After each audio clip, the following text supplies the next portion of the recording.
merkencang Marudaya lho ya adi guru Nabi Kakang tetelo Herbanduga mboten namung ijen kalian rayinipun nami Dewa Wicara ing dipun aturaken wersanipun adi guru nalika wonten Halimarakata lan ugi kalian kelangenanipun wujud teksaka sak bongkoting wektal agengipun naminipun Candrasengkala aduh di para Jawata sedaya kuwirangan awit telu-telu menika wau mbuyatu momo saklirik gedamel gadah kemandhen selangkung ampuh saged ndayani cuwar cabar saged ngabraken sedaya walat utawi tulak saripun para dewa saengga para dewa sami bibar mawut salang tunjang rebut ujung des pundi di Kakang Trada yen mekaten ulun gambaraken bilih Herbanduga Dewa Wicara menika sami kalian nglangkai pundak nyampar talingan kepeksa ulun tegel dhateng titah kala wau badhe ulun tamani cis Jaludara ampun di tentu bodo kalani lho di mboten Kakang badhe ulun lebur jagatipun parat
sinipi cocopang mawi ngongis kumtut padoning ladhi netra tinul katon kabaranang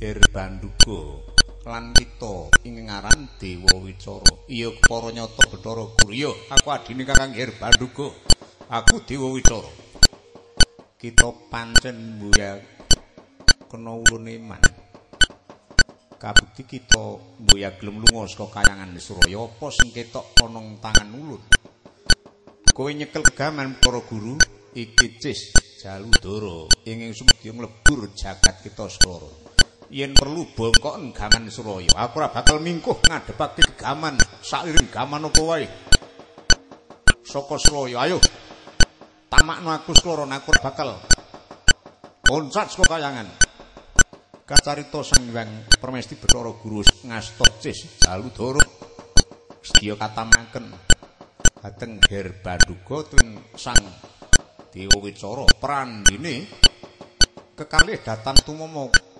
pusaka kayangan satemah lena kaprayitnanira eling-eling Sang Herbanduga darbi daya kang dunung wonten epek-epek anggrayak hanggane Sang Hyang Duratmah lumpuh luluh tanpa daya yungkel kapisanan padha sakala sambat-sambat pindha sendaren kabibiting angin Sang Hyang Permesti Bathara Guru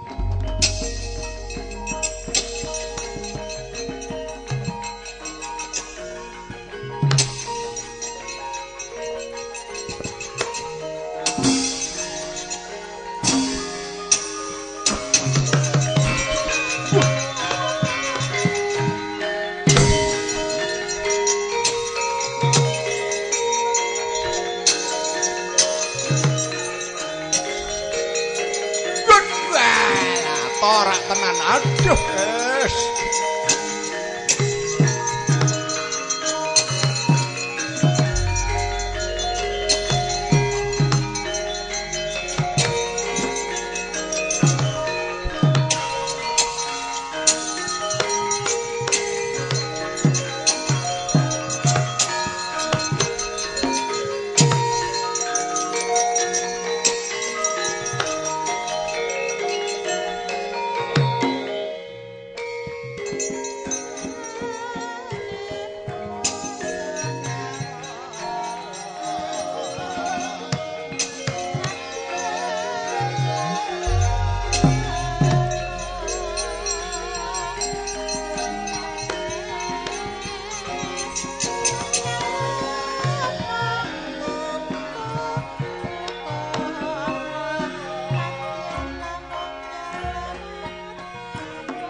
Surum-surum diwangkara kingkin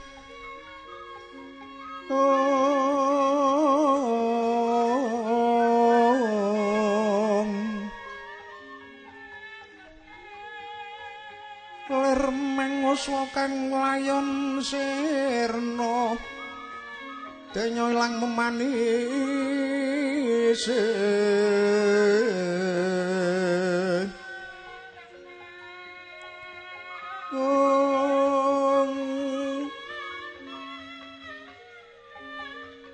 wadananira layung kumelku cemrah nyomratani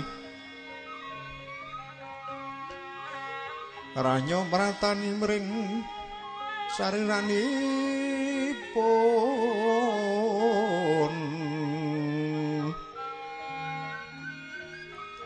mring sariranipun melestenya lutira kawang-wang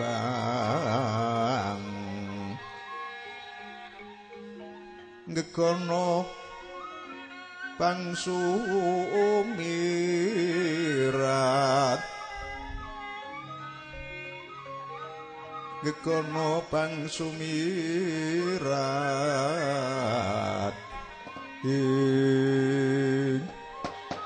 aduh Kakang Trada ulun lumpuh mbuya saged ebah Kakang Kanika Putra merkencang waridaya. Lho ya lah nggih ten mriki niki atur kula kala wangajeng Di.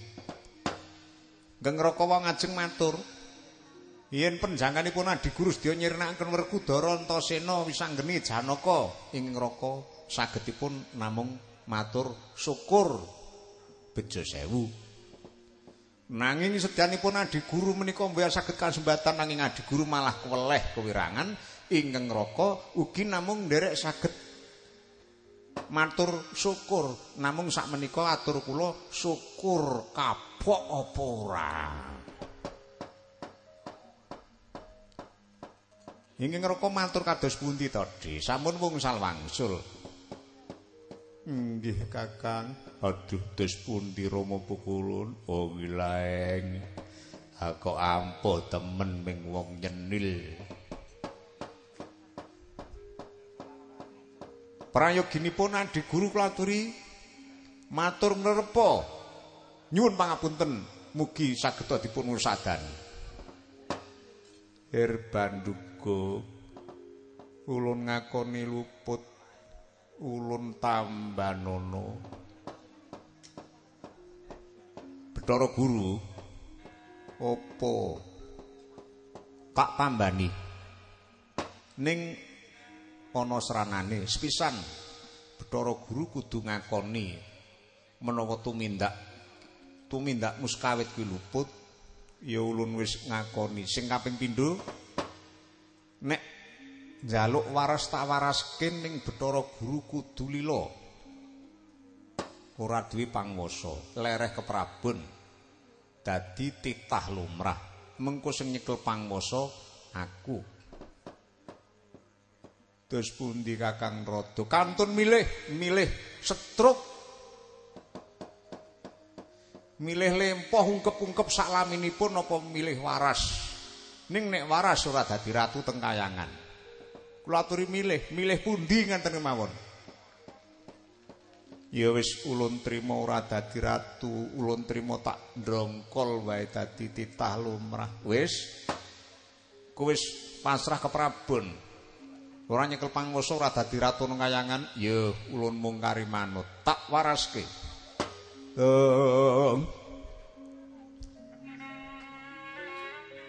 Intring muka kang mracehna rinangleng sang mukswendriya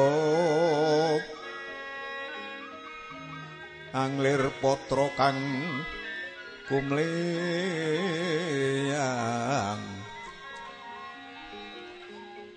katyuping samirana tumiping samudra loya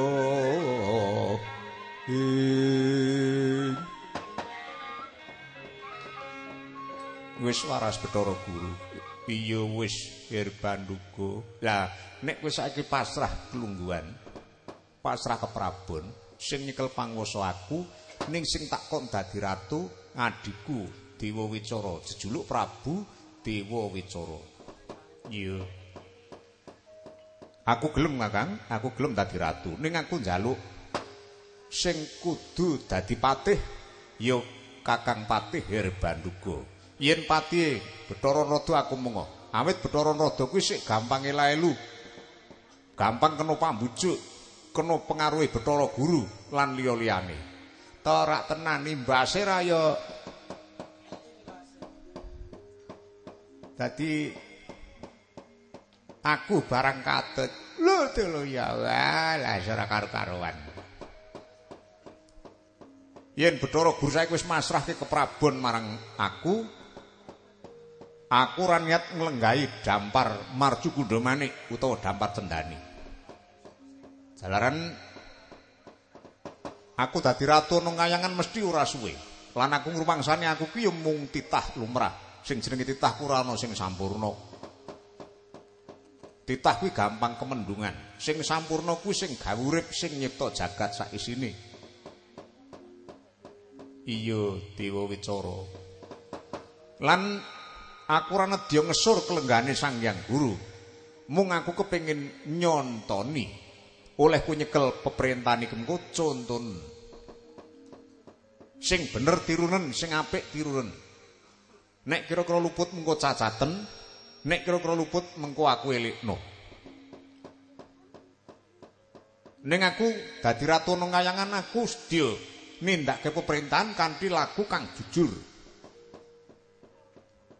Ati utawa penemu sing suci karben dadi tepa tulodo. Iya Dewa Wicara. Tak jaluk Bathara Guru Bathara Narada dareca lenggah keca rasah melu campur tangan. Lenggah sing prayoga nang kayangan Purantara. Iya. Ha, Brama semono uga netepana kewajibanmu dhewe-dhewe sing Yamadipati semono uga gandeng Yamadipati ki tukang jabut nyawa nek ana dewa-dewa sing kira-kira tumindak luput wajibe ya kudu jabut nyawane. Nggih, dateng sendika sinuwun. Wah, wong ki nek dadi wong kalahan iku ngalah. Lah, wektu iki aku duwe penjaluk. Sepisan aku jumeneng ratu nang kayangan Suraya. Aku njaluk supaya diseseni Bathara Kresna nata Ndrawati. Jalaran kecalone diwar ngripta perang Baratayuda Jaya Binangun. Pangriptaning dewa kemau sadurunge kebacut, mumpung durung kebacut. Yen bisa perang Baratayuda arep tak wurungke. Bathara Kresna digoleki. Ingkang perlu supaya neseni nggonku jumeneng ratu sing kaping pindho arep tak jak ngrembug wurunging perang Baratayuda. Mangke rumiyin. Yen dewa rumiyin nggih menika pukulun padha wenang. Sampun angripta perang Baratayuda kantun nyipta kitab Jitapsara. Kitab Jitapsara ingkang dereng kelampah. Namung pangriptanipun Pukulun padha wenang rumiyin sampun dumados. Sampun dipun seseni para dewa ing kayangan Suralaya. Lah yen badhe dipun wurungaken lajeng kados pundi kedadosanipun? Jalaran perang Baratayuda Jaya Binangun kuwi sejatine rebutan warisan. Warisan tinggalane luhure para satru Pandhawa. Sing dicekel dening Prabu Duryudana ning bareng dijaluk para Pandhawa ora oleh. Ing pengangkah aja nganti perang Baratayuda dumadi. Mung Kurawa iso masrahke negara Ngastina sakwutuhe orang kanthi cara peperangan.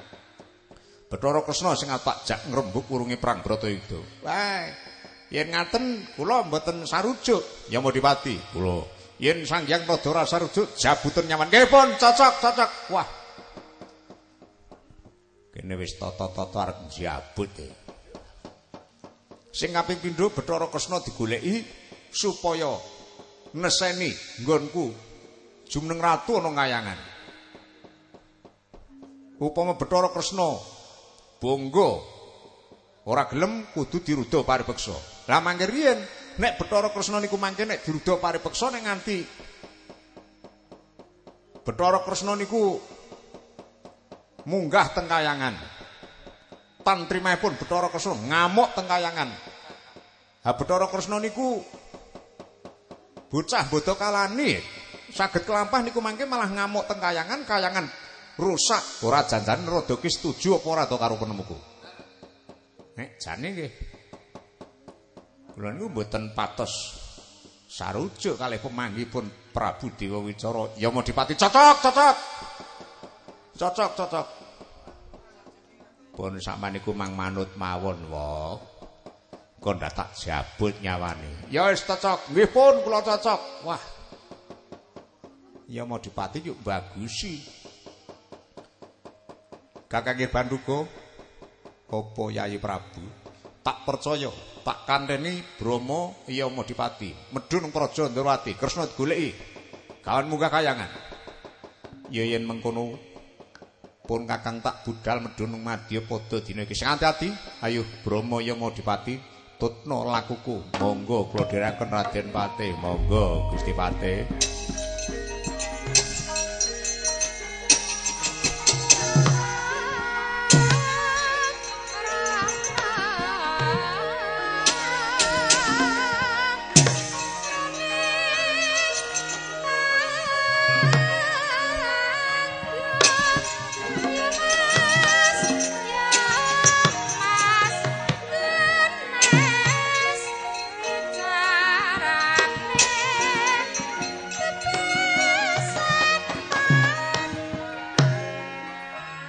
Bathara Guru apa Prabu Dewa Wicara Nrada kula sinuwun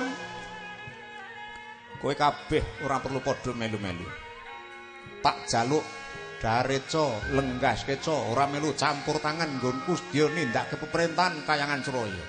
Yo mung kari mangsa buruna Prabu Dewa Wicara.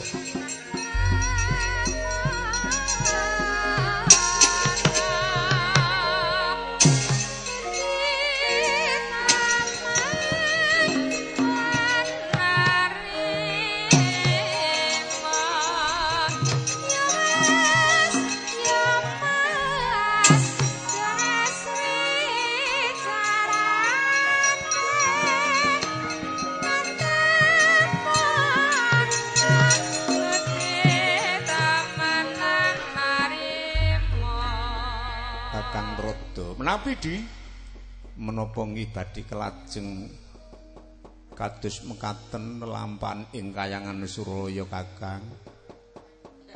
Liripun ngadiparan. Estanipun Pukulun padha nang rumiyin sampun angripta. Perang ageng Baratayuda Jaya Binangun lajeng ing benjang akhir tembe. Ulun supados nyipta kitab Jitabsara ingkang isining kitab tandinganipun Pandhawa lan Kurawa. Lah kok malah badhe dipun wurungaken. Dados yen ngantos perang ageng Baratayuda menika wurung ateges badhe bibrah tatanan inggih sampun dumados sae. Lah badhe kados ngaten namung Adi guru lan Kang Raka menika sampun pensiun. Mboten gadah wenang menapa-menapa. Cobi to.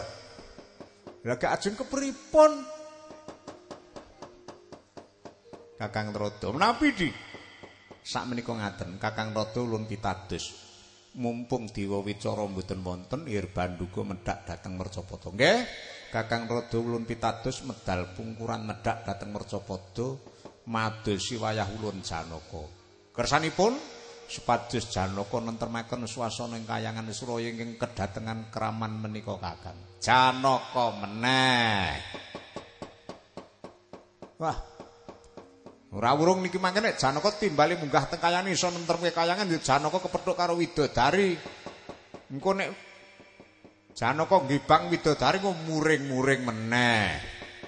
Mboten Kakang yen sak menika mboten. Janji Janaka saged nentremaken kayangan sampun kajengipun. Badhe widodari dipek bojo kabeh pun kula pasrahke sak wetahipun. Oh nggih. Lah gene kuwi nah. Yen ngaten kula medal pungkuran ampun ngantos kepresan Prabu Dewa Wicara. Nggih, sewang-sewangan nggih. Ulun ngupaya teng wayah pun Janaka atos-atos.